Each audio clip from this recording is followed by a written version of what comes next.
There is a quilt for each of the 25 people who live at Village Shalom who I interviewed. What you see is Aaron's quilt, Alfred's quilt, Andrew's quilt, and so on, but you see the data all shuffled because they're all part of a community and their stories are part of a single community. What I've included on the quilts is information that I received from these people as I interviewed them.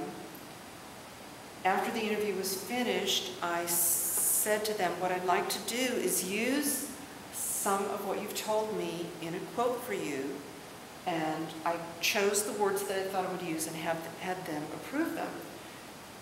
In the interviews, I asked them about their lives, their childhoods, their passages to adulthood, many of which happened during the war, during the Depression.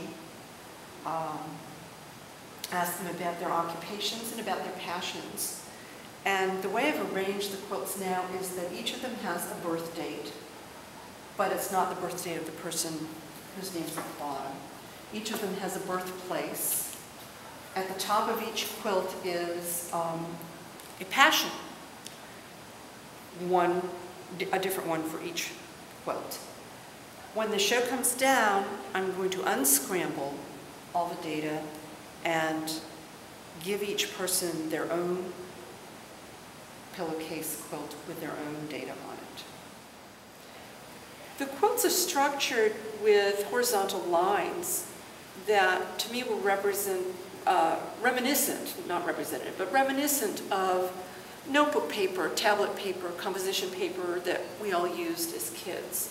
And I've used those lines in a functional way to help me display the data. And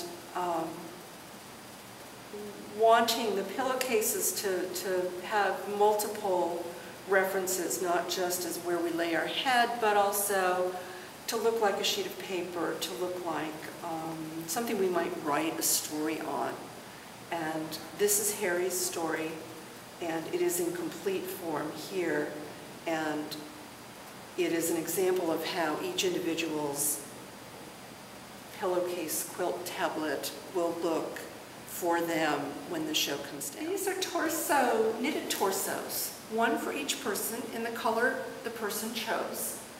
The women's have ruffles at the bottom, the men's don't. All of them have a belt composed of yarn from each of the other ones, showing how they're all connected and part of a community. And this piece is not complete yet. I'm just hanging it, trying out arrangements. But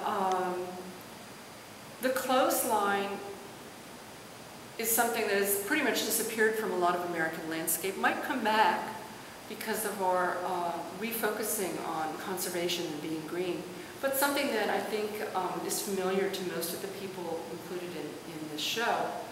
And I wanted to bring the sense of our hanging together as a community into a visual form here.